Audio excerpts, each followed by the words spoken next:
I work out 5 days a week, no exceptions, for 1 hour minimum. I want my chips. You are what you eat. So whenever possible, eat from the earth. I want to fill up on nutrition. Oh.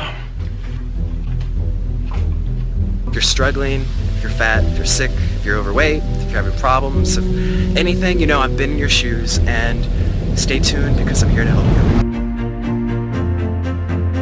Aujourd'hui, on va parler d'un personnage bien connu sur YouTube, Nikocado Avocado. C'est un YouTuber américain très connu, vous l'avez sûrement déjà vu. Il est célèbre pour ses vidéos de mukbang où il mange des quantités astronomiques en nourriture.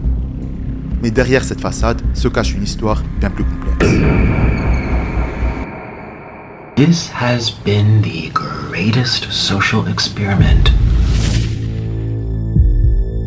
À la base, Nick était vegan jusqu'au jour où il découvre que les vidéos qui rapportent le plus de vues, le plus d'abonnés, ce sont les Mukbang Challenge.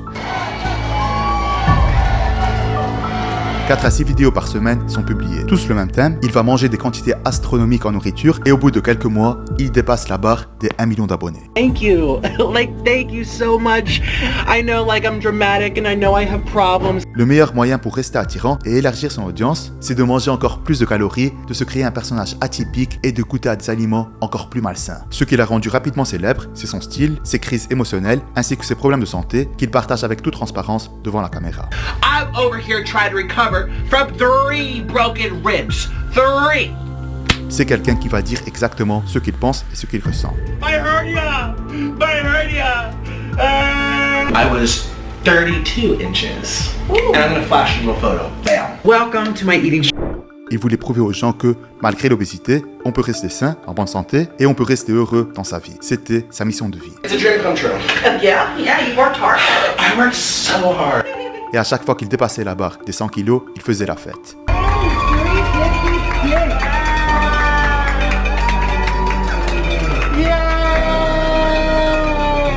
Il affirme dans ses vidéos que l'obésité n'a rien à voir avec le côté santé, avec le côté apparence physique. On peut être beau et être gros, on peut être obèse et en parfaite santé. And then he said the lungs look fine, the heart looks fine, the heart's not inflamed or enlarged. Il crée ensuite une marque de vêtements avec pour objectif de promouvoir l'obésité morbide. Ce changement de mode de vie n'est pas seulement manifesté par une prise de poids spectaculaire, sa santé mentale semble également avoir pris le coup.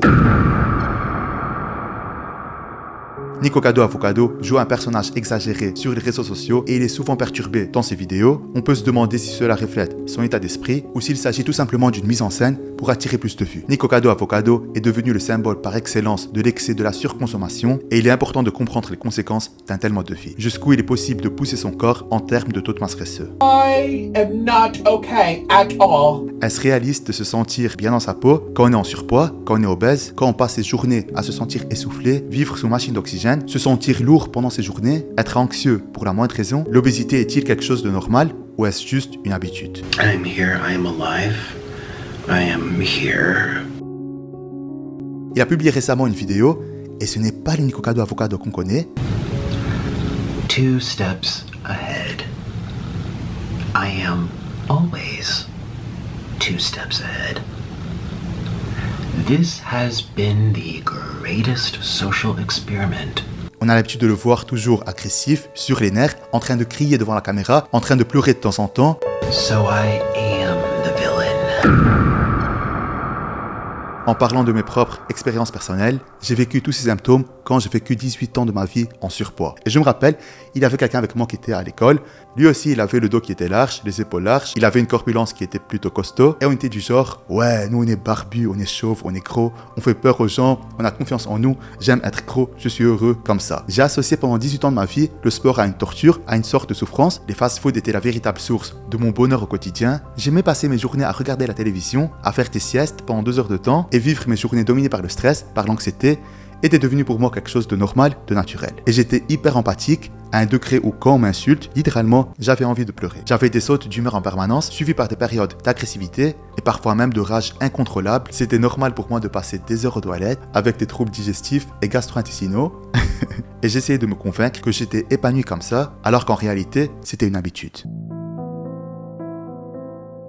Je me suis accepté pendant 18 ans de ma vie, jusqu'au jour où je décide de perdre 25 kilos. Un seul mot pour rassembler tous ces bénéfices, bien-être. bien-être. Et je m'identifie aujourd'hui beaucoup en fait à Nicocado Avocado. Avant qu'il prenne tout ce poids, c'était aussi un gars qui était très stable. J'ai aussi rencontré beaucoup de gens qui ont perdu du poids et la première chose qui change en eux, c'est leur comportement. La santé mentale change beaucoup, on se sent moins stressé, il y a une science derrière ça. Une étude a réussi à montrer d'ailleurs que 55% des personnes qui souffrent de surpoids, ils sont déprimés, et des 55%, 85% d'entre eux risquent de devenir obèses. L'anxiété et le stress ont été prouvés que ça mobilise les protéines, les glucides, les lipides, ça les convertit en sucre à travers le pancréas, et cet excès en sucre va nous donner envie de manger plus de sucre dans un contexte de s'évader du cortisol. On a des pics en insuline, on convertit nos aliments en sucre, on ne les dépense pas, on a beaucoup de sucre dans le système, on a envie de manger beaucoup plus de sucre, le sucre entraîne le sucre, on réaugmente le cortisol et ainsi de suite. C'est la route idéale pour devenir obèse. Heureusement que Nicocado Avocado s'est évadé de tout ça, je le respecte énormément, et il y a beaucoup de gens dans les commentaires qui lui disent tu as pris de l'Ozempic, qui est un peptide qui va diminuer le sentiment de ghrelin, et donc il aura moins faim, il va manger moins de calories, il va perdre du poids plus rapidement. Et il y a d'autres aussi qui ont dit que Nicocado Avocado, il a fait la liposuction. Et après les amis, s'il a fait la liposuction, heureusement qu'il a perdu du poids. En tout cas, je le sens beaucoup mieux maintenant. Sa qualité de vie est au top des tops. Waouh, un énorme respect. For as long as I tell the internet that I am the villain. Je trouve que c'est dommage de ruiner sa santé, sa vie en fait, juste pour des vues. Déjà qu'il n'est plus monétisé sur YouTube, il ne peut plus promouvoir sa marque de vêtements. S'il arrive à switch de sujet et motiver les personnes obèses et en surpoids à commencer le sport et que la perte de poids est possible, c'est l'exemple idéal à suivre. Alors là, ce serait le YouTuber le plus exemplaire de la planète. J'espère que la vidéo elle vous a plu. Likez, partagez, commentez, faites ce que vous avez envie de faire. Et si vous avez n'importe quelle question, harcelez-moi en commentaire et abonnez-vous à cette chaîne. J'essaierai de vous répondre le plus vite possible.